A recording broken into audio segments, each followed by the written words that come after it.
how can we manage this our dependency on foreign workers arising from this recent incidents. We noted that there's some call that maybe we should reduce the dependency on foreign workers. Some even call for 100% localized, 100% of the workforce in certain sector. Now, I think if we were to look at this in the proper perspective, the number of foreign workers has increased in recent years from 1 in 5 to 1 in 4 to today 1 in 3. All right. On the one hand, if we try to revert from 1 in 3 today back to the earlier days of 1 in 4, 1 in 5, I don't think that is possible. Yeah, I think many companies at ease today are really finding it difficult in terms of hiring the kind of workers they need. If we try to reduce the number of foreign workers in Singapore and reduce the ratio from 1 in 3 today to go back to 1 in 4, 1 in 5, I think many companies will face very severe difficulties, especially the SMEs. So we don't think that is possible. We don't think that's a wise move.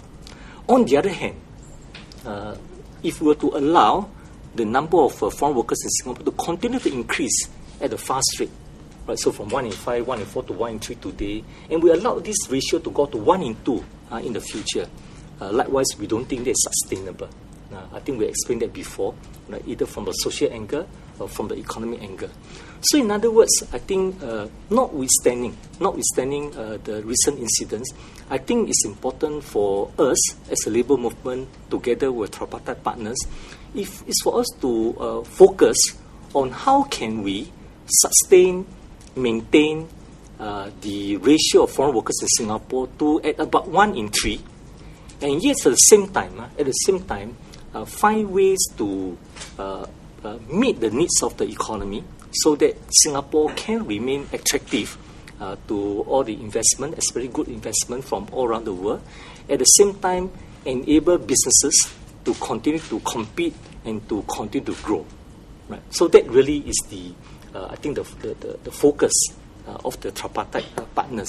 Right. It's not about cutting back foreign workers from 1 in 3 today to 1 in 4, 1 in 5, or not allow at the same time not allowing foreign workers' competition to continue to increase from 1 in 3 today to 1 in 2 one day to come, but rather live with 1 in 3, discipline ourselves with 1 in 3, and yet at the same time living with this constraint and still find ways to make sure that Singapore will be attractive and that companies can still compete and continue to grow. And for that to happen, we believe, as a labour movement, we believe that the only way for this to happen, keep at 1 in 3, yet remain attractive, and yet for company to grow, is for us to make better use of every worker. Whether it's a local worker or foreign worker, there's only one way ahead for Singapore, is to make better use of every worker and pay every worker better. Yeah. How to make better use of every worker? Not by asking workers to work harder. Singaporean workers, foreign workers are already working hard enough. Yeah. The way to make better use of every worker is to help them to do their job smarter, make their job easier.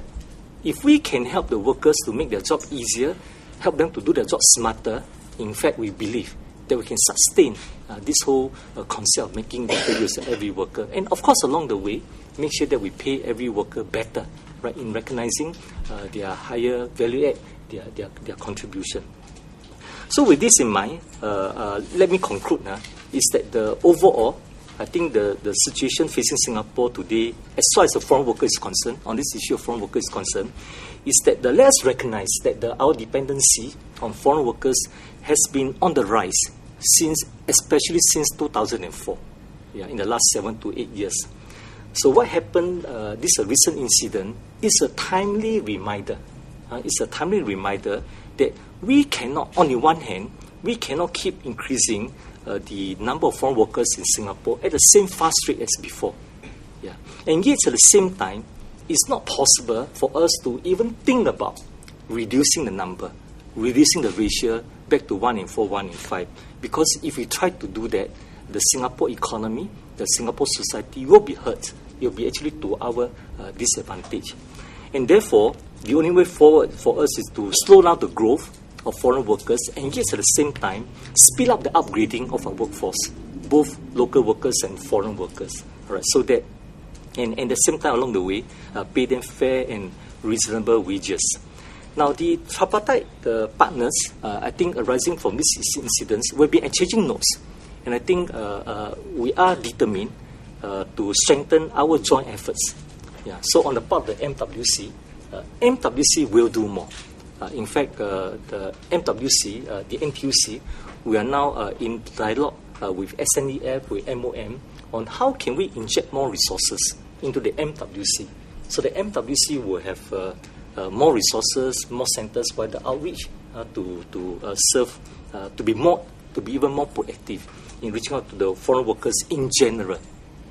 At the same time, for those foreign workers who are looking for additional support, additional protection, the labour movement, we will reach out even more intensively, extensively to these foreign workers to encourage them to join us as union members. But of course, along the way, it's important that more and more management look at the role of the unions positively. So take, for example, in the case of the SMRT, we've been in close engagement with the company management. I met up with the CEO, Brother Chin An and I. We met up with the CEO, Desmond Quek, personally, privately, to discuss how can we further strengthen this. I'm happy to say that, in fact, the CEO, Desmond Quek, has responded very positively. He, in fact, he wants to see the union and the management strengthening our partnership in at least 4 areas, and I hope I can still remember the 4 areas. The first is to work together to strengthen unionization rates. So in other words, encourage more of them, PRC drivers, to join the unions. Secondly, strengthen communication, right, so that with the unions as a voice for the workers, right, in fact, we can strengthen communication between management, union, and the workers. The third area is to enhance the welfare and well-being of the workers. So, for example, the living condition and so on. So the unions can play a role too. Like what Reform mentioned, in fact, in some cases, the management actually get the union in some cases, to extreme, to manage the dormitory for them. We're not suggesting that for SMRT, because SMRT now the plan is to let them so-called move into HDB apartments, so that in small group they can stay nearer to where they work, the exchange and so on. Yeah. But the point is that this is a third area where we want to strengthen this well-being, welfare well-being for the worker. And the fourth area is to adopt best HR practices. Yeah. So, for example, we talked about earlier, how HR can actually play a more proactive role in the recruitment, in the induction of foreign workers. I think these are the areas we are working on, and we are very encouraged by this kind of response. And in fact, the labour movement, we tend to keep reaching out to more and more companies, more and more management to help them to understand why the unions, we can be their partners not only for the local workers but also for the foreign workers.